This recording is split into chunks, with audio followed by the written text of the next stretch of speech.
mais j'ai mis un titre à mon message, un petit peu prétentieux peut-être, « Ce que Dieu attend de son peuple au XXIe siècle ». Vous ne trouvez pas que c'est une bonne question ?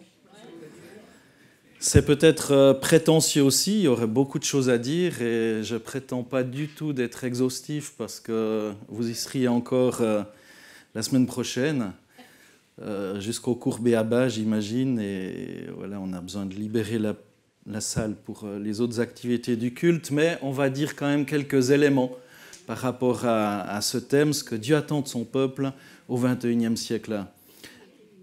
Alors, je vais peut-être vous décevoir, mais ça n'a pas changé. Même si aujourd'hui on est bourré de technologie, on a les poches remplies pour certains de boutons qui sonnent ou d'autres choses, enfin des trucs comme ça, ou des ordinateurs, ou des notifications ou autres, finalement ça n'a pas changé. Dans Matthieu 28, 19 à 20, il est écrit « Allez, faites de toutes les nations des disciples ». Baptisez-les au nom du Père, du Fils et du Saint-Esprit, et enseignez-leur à garder tout ce que je vous ai prescrit, et voici, je suis avec vous tous les jours jusqu'à la fin du monde. Alors vous allez me dire, oui, c'est bien beau, on doit partir, mais moi je ne sais pas parler, et puis c'est compliqué. Voilà, c'est un appel à se mettre au service de Dieu, c'est un appel à l'action, à la mission, c'est très bien. Mais pour faire ça, eh bien, Dieu demande à son peuple de vivre certains éléments pour que ce soit possible, de vivre l'amour authentique qui reflète aussi son amour, parce que Dieu est amour et on aime bien le rappeler. C'est un amour infini, inconditionnel, et l'amour est non seulement un commandement fondamental, mais aussi un reflet de la nature même de Dieu. Et on va voir aussi combien Dieu a fait alliance avec son peuple tout au long des Écritures, dans l'Ancien Testament comme dans le Nouveau Testament. Et Dieu a fait alliance aussi par son sang en la personne de Jésus-Christ. Mais déjà l'amour, parce que c'est vrai, on peut se dire, mais allez, faites de toutes les nations des disciples. Oui, il y a ce commandement d'aller, mais si on y va juste comme ça, parce que c'est marqué, parce qu'on se met une pression monstre, ça sera ce qu'on appelle du légalisme. S'il n'y a pas le moteur qui nous anime pour y aller. On va le faire parce qu'on doit le faire. Et ça ne sera plus vraiment Dieu qui le commande, mais un devoir, un ordre. Je dois faire ceci. Il y a tout un tas de tâches à accomplir, des to-do list ou ce genre de choses. Et on est bien au-delà de ça. Comme certaines religions ou d'autres choses, comme les témoins de Jéhovah ou les Mormons, où ils doivent accomplir des choses. Ils doivent accomplir certains trucs. Et on n'est pas du tout dans cet ordre-là. Lorsque Jésus dit d'aller dans toutes les nations, de faire des disciples, on n'est pas dans cet état d'esprit-là. Autrement, eh bien, on se mettrait une pression incroyable. Venons à l'amour. Déjà, pour arriver à accomplir cette mission aussi, eh bien, on a besoin de ressentir, de recevoir son amour. La base, de nouveau, c'est basique.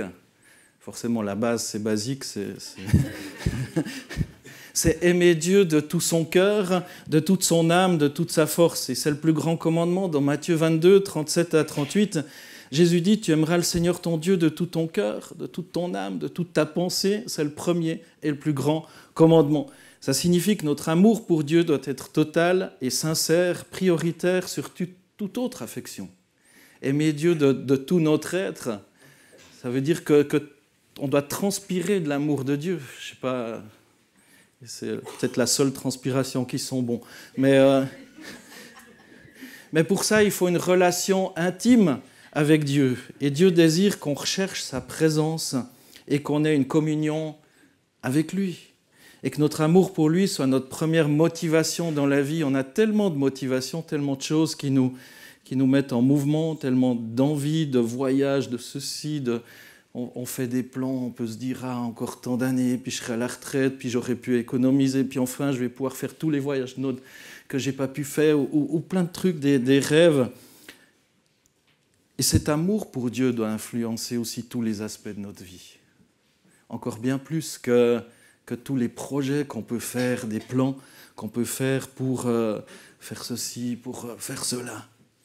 Aimer Dieu de tout notre être. Ça, c'est la base. Autrement, si on part évangéliser, si on répond à cet appel ou à certains versets dans la Bible, sans aimer Dieu, finalement, comment on va connecter les gens à Dieu si vraiment notre être entier n'est pas connecté à Dieu? Donc cette relation intime. Deuxième chose, et là c'est peut-être un échelon encore plus haut, Matthieu 22, 39, tu aimeras ton prochain comme toi-même. Jésus va dire d'aimer Dieu de tout son cœur, toute son âme, toute sa pensée, toute sa force, puis il dit, ça c'est le premier commandement. Après il dit, il y en a un deuxième qui est égal, tu aimeras ton prochain comme toi-même. Et ce commandement englobe toutes nos relations humaines. Il nous appelle à aimer les autres avec bienveillance, avec compassion, avec respect. Alors c'est facile d'aimer les gens quand on ne les voit pas. Combien de personnes s'entourent que de personnes qu'ils apprécient, qu'ils aiment, qui pensent comme eux. Voilà. Donc c'est assez simple. Beaucoup quittent même les églises parce qu'ils ont de la peine ils ont été déçus ou désespérés, ou on leur a mal parlé, ou il y a tel frère, telle sœur, tel pasteur qui a été désobligeant, ou je ne sais pas quoi. Alors c'est facile d'aimer quand tout le monde est bon, mais là encore, d'aimer ton prochain comme toi-même, c'est un amour actif. Aimer son prochain, ce n'est pas seulement éprouver des sentiments positifs, mais c'est aussi agir pour le bien de l'autre. C'est faire quelque chose, c'est un amour qui a des mains, qui a des pieds. Et ça implique de tendre la main aux personnes dans le besoin, d'être présent pour ceux qui souffrent aussi, et de chercher la justice pour les opprimés. Aimer son prochain comme soi-même, c'est aussi éviter le jugement et la rancune. Aimer son prochain signifie pardonner, éviter de juger, éviter de garder des ressentiments. Je pardonne, mais j'oublierai jamais.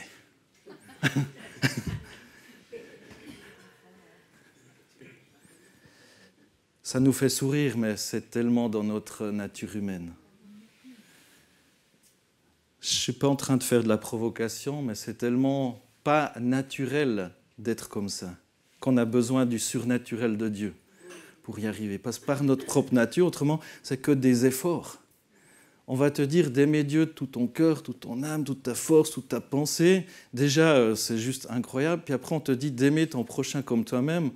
Mais laissez-moi vous dire que c'est juste impossible. Je ne suis pas en train de dire que vous êtes des mauvaises personnes, bien au contraire. Mais notre nature humaine, quelle qu'elle soit, on n'est pas à la hauteur, on a besoin. Eh bien, déjà de ressentir cet amour de Dieu, de vivre cet amour, d'être rempli de bonnes choses.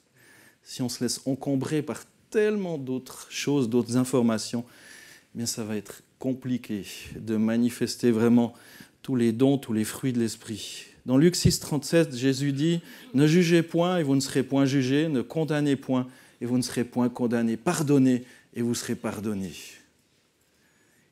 Il y a un lien de cause à effet finalement. Tu ne veux pas être jugé?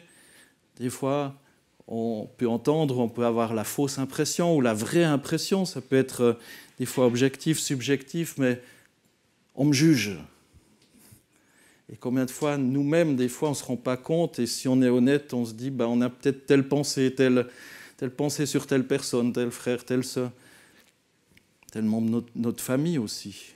Ne jugez point, vous ne serez point jugés. Ne condamnez point, et vous ne serez point condamnés. Pardonnez, et vous serez pardonnés. Mais ça va encore plus loin. Ça, c'est d'aimer son frère, donc c'est plus ou moins correct, comme soi-même. Et encore une étape en plus. Dans la Bible, on trouve encore quelque chose qui est encore plus radical, un amour qui est contre-culturel, je dirais, contre notre nature. Jésus demande à son peuple d'aimer même ceux qui nous font du mal ou nous persécutent. Matthieu 5, 44, vous pouvez vérifier. Aimez vos ennemis, priez pour ceux qui vous persécutent. Bénissez ceux qui vous maudissent, faites du bien à ceux qui vous haïssent et priez pour ceux qui vous maltraitent et qui vous persécutent. J'ai résumé dans mes notes, mais c'est projeté le verset en entier. Vous pouvez prendre des notes ou réécouter ces messages qui se trouvent sur notre site internet ou la chaîne YouTube. Mais surtout, relire dans vos Bibles et méditer ces paroles. Vous laissez imbiber par cette parole qui c'est la seule qui peut nous transformer. Nous, on peut dire des choses du haut de la chair, mais personne ne peut vivre à la place de quelqu'un d'autre, ces choses-là.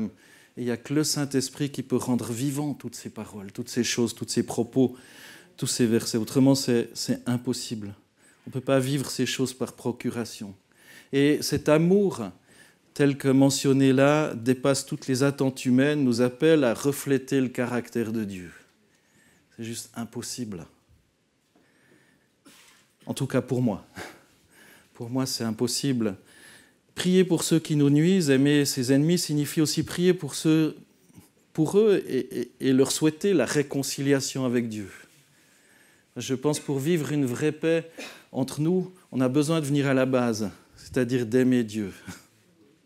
On ne peut pas pardonner à son prochain, on ne peut pas aimer son prochain si d'avance on a des griefs contre Dieu. La base, la source, ça reste Dieu. C'est pas possible de faire dans le sens inverse, finalement. Tu ne peux pas pardonner et puis après dire « je vais aimer Dieu ».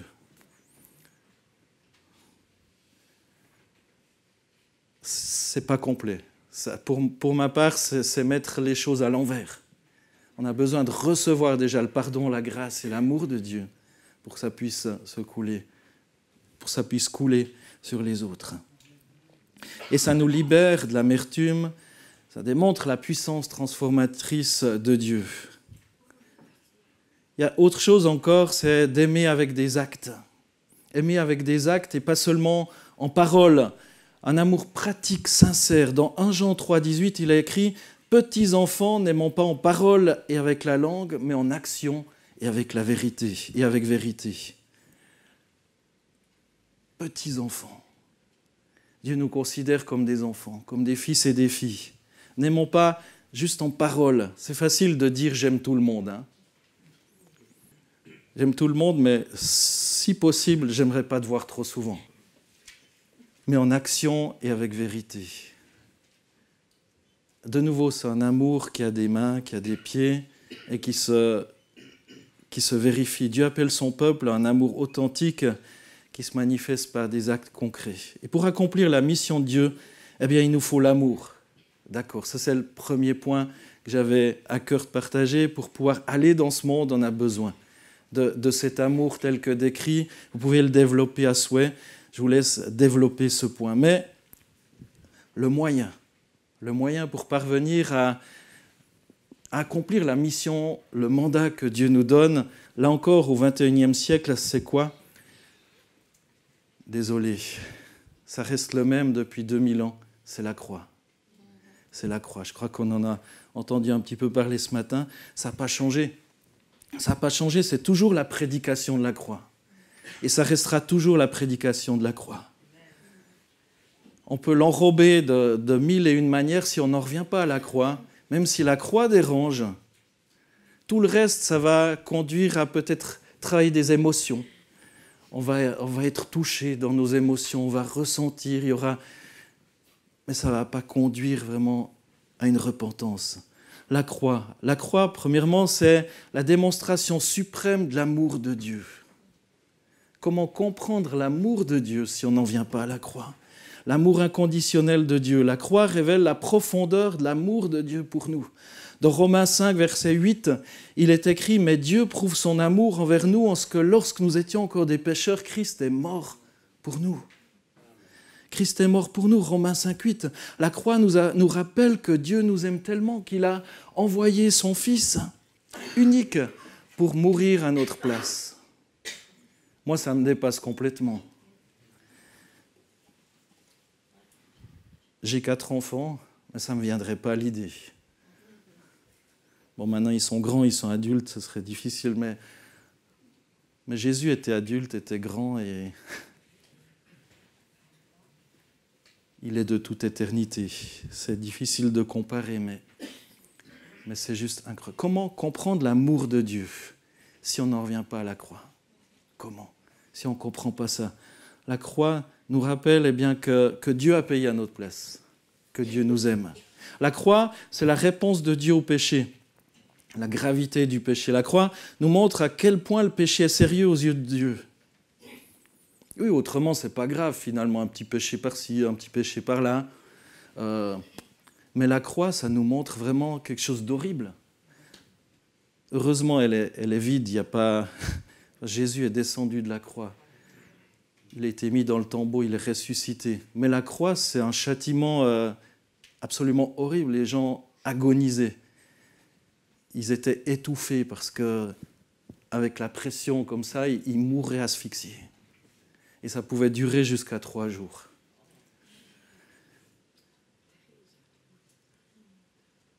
La croix, c'est la réponse de Dieu à la gravité du péché. Montre à quel point eh bien, c'est sérieux. Dieu est saint et juste, et il ne peut pas ignorer le péché. Si vous faites abstraction de ça, eh bien, il va manquer quelque chose. Les gens ne vont pas être convaincus de péché, de justice et de jugement. Il a fallu que le Fils subisse la mort pour que le péché soit effacé. Et la croix révèle la sainteté de Dieu et sa haine du péché. Sa haine. Dans l'Ancien Testament, il y avait tous les sacrifices et relisez l'Ancien Testament. Si vous n'avez jamais lu l'Ancien Testament, mais lisez l'Ancien Testament.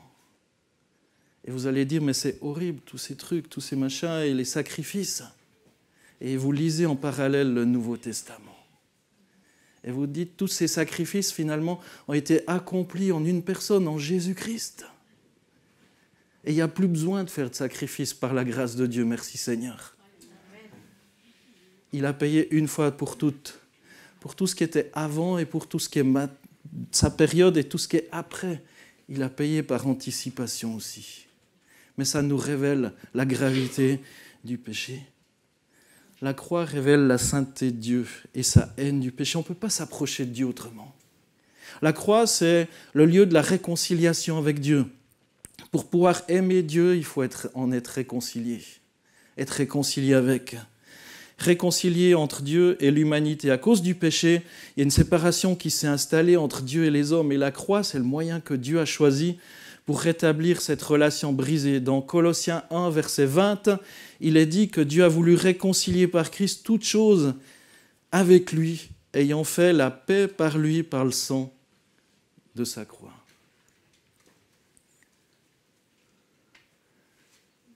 Par le sang versé sur la croix. C'est par son sang.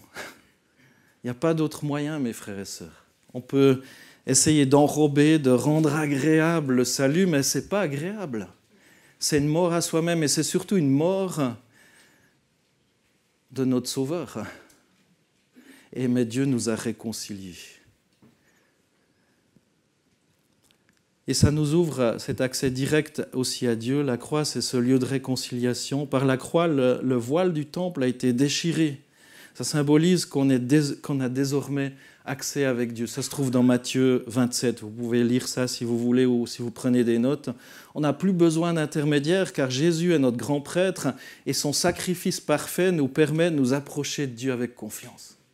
Parce qu'il a tout accompli. La croix encore, c'est le message de la grâce et de pardon. Le pardon des péchés. Par la croix, on a le pardon complet de nos péchés. Jésus a pris sur lui-même toutes nos fautes afin qu'on puisse être libéré de la culpabilité, de la condamnation. Combien de personnes vivent encore sous le joug de la culpabilité? Venez à la croix. Venez à la croix. Éphésiens 1,7, il est dit « En lui, nous avons la rédemption par son sang, le pardon des péchés selon la richesse de sa grâce. » Demandez à Dieu une révélation de la croix. Autrement, vous allez toujours revenir sur des accusations que le diable cherche à vous rappeler.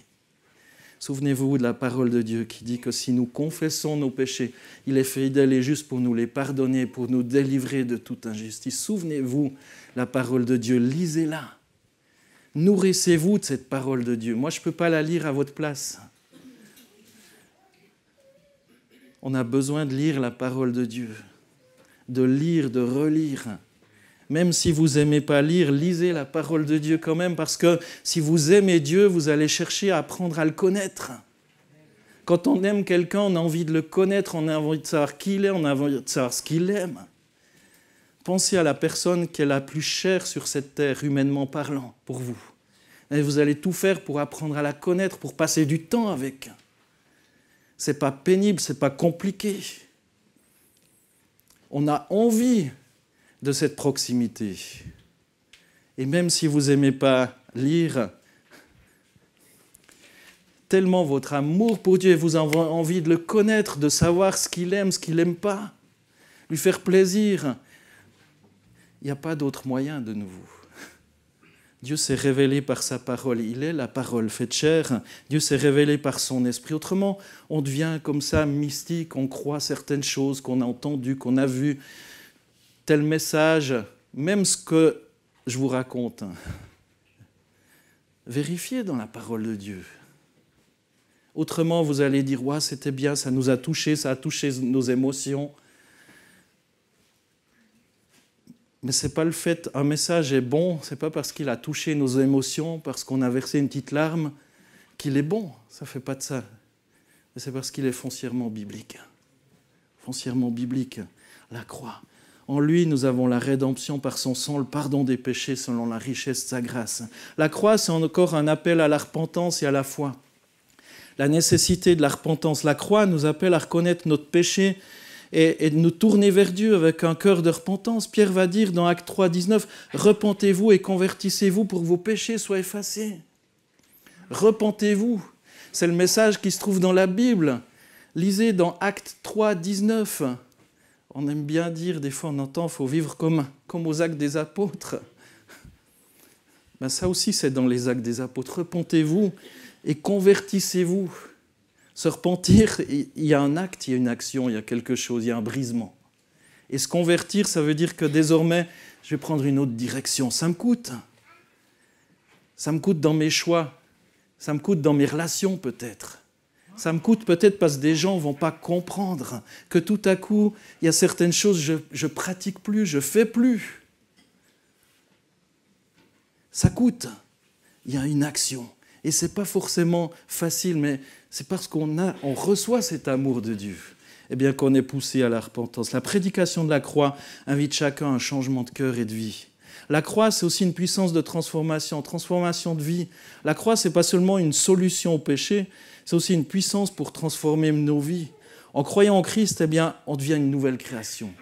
Il y a quelque chose de nouveau qui est fait. On parle de nouvelle naissance aussi, bien évidemment. On devient une nouvelle personne. Et c'est pour ça que ça devient possible. On devient véritablement la personne que Dieu avait projetée alors qu'on est arrivé sur cette terre. Nos anciennes habitudes, attitudes passent et on est renouvelé pour vivre une vie sainte. La croix, et c'est la septième chose que je dis sur la croix, il y en aurait tellement à rajouter encore. La croix, c'est un message de victoire et d'espérance.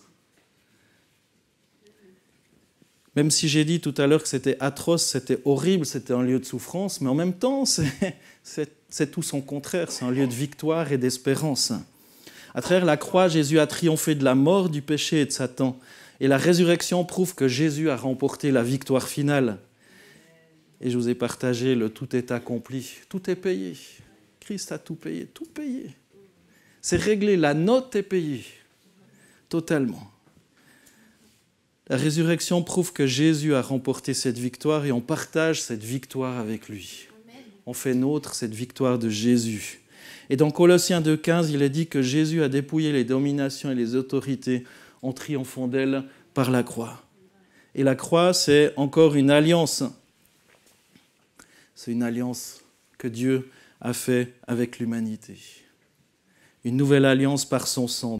Matthieu 26, 26, c'est facile à se souvenir. Hein? C'est comme Matthieu 4, 4. À vous de trouver ce que ça dit. Matthieu 26, 26.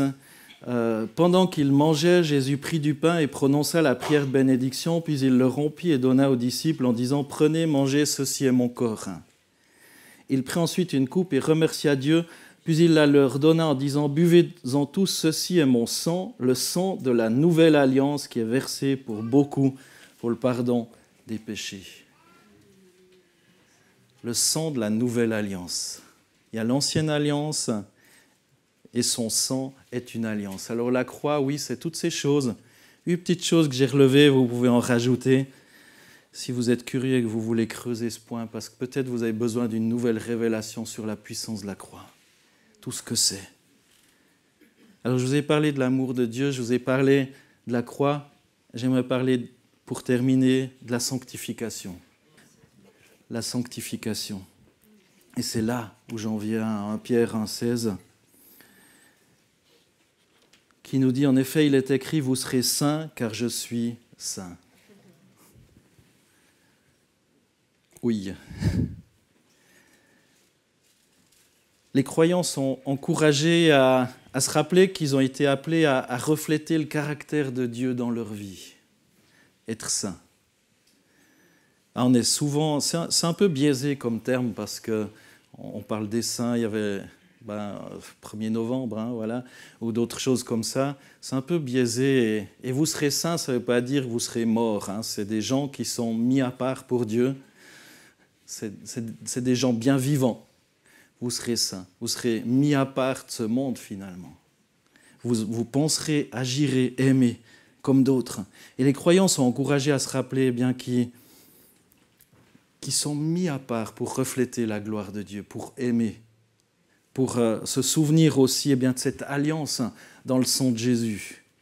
Et j'aimerais vous parler du feu étranger pour terminer avec cette notion de sanctification. Combien de fois on tolère du feu étranger? Dans Lévitique 10, versets 1 et 2, il nous éclaire sur ce que signifie le feu étranger. Les fils d'Aaron, donc Lévitique 10, 1 et 2, les fils d'Aaron, Nadab et Abihu, prirent chacun un brasier, y mirent du feu et posèrent du parfum dessus. Ils apportèrent devant l'Éternel du feu étranger, ce qui était en contradiction avec l'ordre de Dieu. Alors le feu sortit de devant l'Éternel et les consuma. Ils moururent devant l'Éternel. Dans ce passage, Nadab et Abihu, donc les fils du grand prêtre Aaron, ont offert un feu étranger, c'est-à-dire non conforme aux instructions de Dieu. C'était très strict. Le service du temple, le service pour Dieu, c'était extrêmement strict. Et ça nous montre que ça reste strict. Et la croix reste quelque chose de très strict. Et la bonne nouvelle, c'est que Jésus a accompli. Mais il peut y avoir un feu étranger. Ils ont agi sans respect pour les prescriptions de Dieu, de la pureté, de la sainteté, dans le culte de Dieu. Ils ont fait n'importe quoi. Ça leur a coûté la vie. Et ce récit nous montre que Dieu prend très au sérieux la pureté et la sanctification dans la maison où il demeure. Alors c'est quoi le feu étranger et pourquoi il est dangereux? Le feu étranger représente tout ce qui n'est pas conforme finalement à la volonté de Dieu. Tout ce qui est introduit dans la vie spirituelle mais qui est en dehors de sa sainteté, de ses commandements. Vous connaissez la volonté de Dieu? Lisez la Bible. Lisez la Bible, on en revient à des choses, désolé, il n'y a rien de neuf. Rien de neuf, l'emballage peut changer, il y a 1001 versions en français courant, français fondamental, summer. Il y a 1001 versions, on peut rajouter des témoignages pour encourager à la lecture. C'est dommage, certains se bornent à lire juste les témoignages, il faut lire aussi la Bible. Mais ce feu étranger peut prendre plusieurs formes dans nos vies. C'est les compromis spirituels. Amener dans la vie de l'Église ou dans votre vie personnelle des pratiques ou des comportements, des enseignements contraires à la parole de Dieu.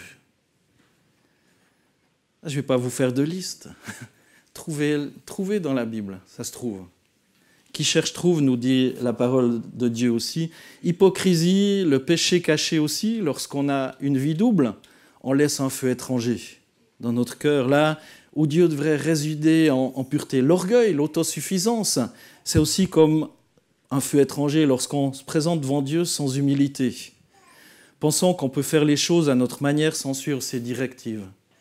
C'est Nadab et Abihu où ils se sont dit, bon, il y avait un ordre, une prescription, mais on va prendre des raccourcis, on va faire comme on veut, comme on peut. C'est plus rapide, moins pénible, moins coûteux. Et puis, c'est pas grave, de toute façon, on est quand même les fils du grand prêtre, donc on peut prendre des raccourcis. Ben non, on ne peut pas. Pourquoi la pureté est-elle si importante dans la maison de Dieu? Dieu est saint Et il demande la sainteté. Dans Pierre 1,16 que je vous ai lu tout à l'heure, il nous a dit « Soyez saints car je suis saint ». Et la sainteté de Dieu exige bien qu'on s'approche de lui avec un cœur pur. La pureté permet aussi la présence de Dieu. Dieu ne peut résider là où le péché est toléré ou justifié. Dans Matthieu 5,8, Jésus dit « Heureux ceux qui ont le cœur pur, car ils verront Dieu ». Vous voulez voir Dieu ? Mais je pense que sans ça, vous ne seriez pas là. Cherchez la pureté du cœur. Bien sûr, vous le voulez, vous ne seriez pas là, c'est certain. Mais venez à la croix. Considérez tous les éléments que j'ai dit et rajoutez-en encore en lisant la parole de Dieu. La pureté dans la maison de Dieu attire sa présence, permet aux croyants de vivre sa bénédiction. Et la pureté, c'est aussi un témoignage au monde. Lorsque l'Église vit dans la pureté, elle reflète aussi le caractère de Dieu et devient une lumière pour le monde. Une Église sanctifiée est un puissant témoignage aussi pour de la transformation de Dieu. Relisez les 7 lettres de l'Apocalypse, là. Aussi, regardez combien l'impureté coûtait cher aussi dans le jugement de Dieu. Et finalement, l'Église qui paraissait être très faible, Philadelphie, mais qui était droite, qui était juste, eh bien, on lui présentait des éloges. 1 Pierre 2,9 nous dit qu'on est appelé à être un royaume de sacrificateurs, une nation sainte, mis à part. Et comment éviter le feu étranger dans notre vie spirituelle ? C'est examiner nos motivations, nos actions. On devrait demander si ce qu'on fait dans l'Église ou dans notre vie, dans nos familles, est pour la gloire de Dieu ou juste pour satisfaire notre propre volonté. Tout doit être fait pour honorer Dieu et non pour plaire aux hommes ou nourrir notre ego. Tout ce que vous faites, faites-le pour la gloire de Dieu. Mais combien de choses on fait dans le but d'être quand même un petit peu remarqué, un petit peu applaudi, un petit peu remercié, ça fait du bien, la reconnaissance. Je crois que c'est quand même un don très important d'être reconnaissant et d'être reconnaissant envers Dieu, bien évidemment, mais envers les autres. Ça nous évite d'être ronchons et vindicatifs ou que sais-je, mais combien de fois on le fait parfois dans cet objectif-là ? Parce qu'on ne sait pas vraiment qui on est en Dieu. On a besoin finalement de flatter notre ego. Revenir constamment à la parole de Dieu aussi eh bien, est un moyen d'éviter le feu étranger. La parole, c'est le filtre de notre vie et de nos choix. Et si quelque chose n'est pas en accord avec la Bible, eh bien, ça doit être écarté. Dans Hébreux 4,12, il est dit « La parole de Dieu est vivante et efficace, plus tranchante qu'une épée quelconque à 2 tranchants. » C'est cette parole de Dieu qui va trancher jointure et moelle, qui va nous remettre face aux réalités et faire de notre cœur une maison sanctifiée. On est chacun le temple du Saint-Esprit. La Bible nous dit dans 1 Corinthiens 6,19 que notre corps est appelé à être le temple du Saint-Esprit. Ça signifie qu'on devrait veiller à ce que notre cœur soit un lieu pur. Est-ce que vous croyez que Dieu a envie de venir là où ça pue ? Est-ce que vous appréciez aller là où c'est sale ou de vous, je sais pas, vous louer une chambre d'hôtel, puis tu te rends compte que les draps n'ont pas été changés, puis c'est, enfin bref quoi. Notre corps, notre cœur, notre vie, c'est le temple du Saint-Esprit. Est-ce qu'on a l'illusion de croire que Dieu, dans sa bonté, est tellement bon ? Dans sa bonté, Dieu est juste, Dieu est vrai. Et souvenez-vous que sa bonté lui a coûté la vie. Il est passé à la croix. Alors rejeter tout feu étranger dans notre vie personnelle permet de préparer une maison pure pour Dieu. Alors je vais conclure. Comme Nadab et Abihu, certains peuvent vouloir rapprocher Dieu de manière superficielle. On le fait, on a vu comment ça se fait. Peut-être leur père faisaient d'une certaine manière, puis ils se sont dit, allons-y, comme ça, tranquille, on fait comme bon nous semble. Non. Superficiellement, ça ne marche pas. Alors on peut le faire, on peut même essayer d'être drôle, mais ça ne fera pas rire Dieu. L'authenticité dans l'adoration implique de venir avec un cœur pur, sans fausse motivation. tellement important. Prendre au sérieux le rôle de l'Église comme temple de Dieu aussi. Chaque membre de l'Église est une pierre vivante, un temple spirituel, un pierre de 5. Et si on introduit des éléments étrangers dans l'Église, eh bien on en affaiblit la force spirituelle et le corps tout entier. Et en rejetant le feu étranger, en veillant à la pureté de notre communauté, eh bien ça permet à l'Église de rester unie et de croître. On est tous en route, mes frères et sœurs. Je ne suis pas en train de mettre un quelconque légalisme là-dessus. Mais je suis en train de dire, ne nous contentons pas de ce qu'on est déjà maintenant. Laissons-nous transformer. Laissons-nous visiter. Laissons-nous convaincre. Hébreux 10, 24 à 29 nous dit « Veillons les uns sur les autres pour nous encourager mutuellement à l'amour et à la pratique du bien. Ne prenons pas comme certains l'habitude de délaisser nos réunions, au contraire, encourageons-nous mutuellement, et cela d'autant plus que vous voyez se rapprocher le jour du Seigneur, le retour de Jésus. En effet, si après avoir reçu la connaissance de la vérité, nous vivons délibérément dans le péché, il ne reste plus pour nous de sacrifice pour le péché. La seule perspective est alors l'attente terrifiante du jugement et le feu ardent qui consumera tous ceux qui se révoltent contre Dieu. C'est Nabihu et son frère, Nadab et Abihu. C'est dans le Nouveau Testament, ce que je suis en train de lire, ce n'est pas l'Ancien. Hébreu, c'est dans le Nouveau Testament. Donc, on pourrait dire, ouais, mais ça c'était de l'Ancien. Non, c'est tout à la fin de votre Bible, pratiquement. Verset 28. Celui qui désobéit à la loi de Moïse est mis à mort sans pitié, si 2 ou 3 témoins déposent contre lui. Verset 29. À votre avis, si quelqu'un couvre de mépris le Fils de Dieu, s'il considère comme sans valeur le sang de l'Alliance, par lequel il a été purifié, il outrage le Saint-Esprit qui nous transmet la grâce divine, ne pensez-vous pas qu'il mérite un châtiment sévère encore, plus sévère encore? Waouh! En lisant ça, je me suis dit, waouh! Là, on n'est plus dans l'Ancien Testament. Et pourtant, il y a ce rappel des conséquences de celui qui omet la croix. De celui qui omet la croix pour aller à l'amour de Dieu. Et qui veut juste annoncer une bonne nouvelle ou faire... C'est pas possible. Il y a une bonne nouvelle. Alors Dieu attend de son peuple l'amour, cet amour sincère, cet amour pour le prochain. Dieu attend de son peuple qu'il soit sous l'alliance de la croix. Et la pureté dans la maison de Dieu est indispensable pour entretenir une relation vraie et puissante avec lui. Examinons nos vies, détournons de tout compromis et vivons cette sanctification pour honorer la présence de Dieu. En rejetant le feu étranger, en choisissant la voie de la pureté, en préparant finalement la venue du Seigneur, en bourrant d'huile notre vie. Cette huile pour cette lampe qui va permettre de briller lorsque Jésus va revenir. Nettoyez votre maison. Peut-être vous dites, oh l'église encore, c'est pas top, et puis il n'y a pas ceci, il n'y a pas cela, il n'y a pas toutes ces lumières, tous ces projecteurs, toute cette sono, tous ces machins, tous ces bidules. Ça ne va pas monter au ciel, ça.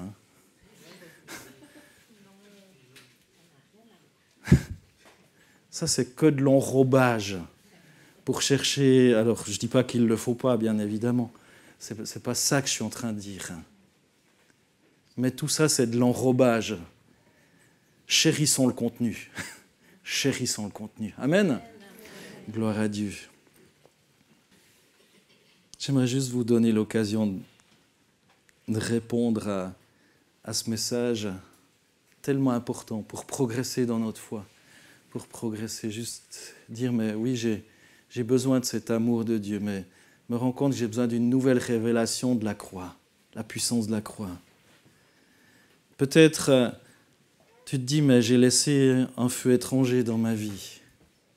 J'ai laissé de l'amertume, j'ai laissé des choses qui sont contraires à la volonté de Dieu. Peut-être tu te dis, mais finalement, c'est quoi la volonté de Dieu? Peut-être tu ne sais même pas parce que tu n'es pas en contact avec la parole de Dieu. Oui, peut-être tu as plein de versions sur ton smartphone, sur ta tablette, dans ta bibliothèque. Tu en as reçu 1, 2, 3. Tu peux le dire, j'ai la Bible des Gédéons. c'est super, mais ce n'est pas un porte-bonheur. Pour connaître la volonté de Dieu, il faut l'ouvrir. Peu importe la version, peu importe qu'elle soit belle, avec des petits ou des gros caractères. Moi, à 49 ans, je me suis rendu compte que c'était tellement plus intéressant de lire avec des gros caractères. Plutôt de me crever les yeux. Il y a tellement de choses aujourd'hui. Mais malgré peut-être cette touche d'humour, excusez-moi, mais c'est tellement sérieux. C'est tellement sérieux. Tellement sérieux. Si vous voulez répondre en disant, mais moi je veux prendre un engagement par rapport à telle chose que j'ai entendue ce matin, peut-être jeter ce feu étranger et revenir à la pureté de l'Évangile, revenir à la vérité de la croix, revenir à cette bénédiction du sang de l'Alliance. Ce sang qui a coulé, on prendra tout à l'heure la Sainte Seine. Levez-vous juste à vos places. C'est entre vous et Dieu, c'est votre choix de dire mais oui. Peut-être tu te dis mais j'ai juste besoin d'une nouvelle révélation. C'est peut-être comme du chinois où c'est incompréhensible, je ne comprends pas. J'ai besoin d'une nouvelle révélation de ce qu'est la croix. Lève-toi à ta place. Et je vais juste terminer par la prière et après on prendra la Sainte Seine. Jésus, merci pour ta parole. Merci Seigneur pour une nouvelle révélation par la puissance de ton esprit. Seigneur, qu'on ne tombe pas dans des choses qu'on doit faire. Seigneur, tu veux nous libérer de ce « je dois faire ». Je dois. Mais tu nous proposes cette nouvelle relation par une révélation de ta personne et de ce qu'est la croix. Bénis ces frères, ces sœurs, Seigneur, qui se lèvent, Seigneur, qui ont besoin de progresser, qui ont besoin peut-être de déposer tel ou tel péché. Seigneur, merci parce que là encore, la puissance de la croix est toute suffisante. Et je te rends grâce pour cela. Au nom de Jésus, j'ai prié. Amen.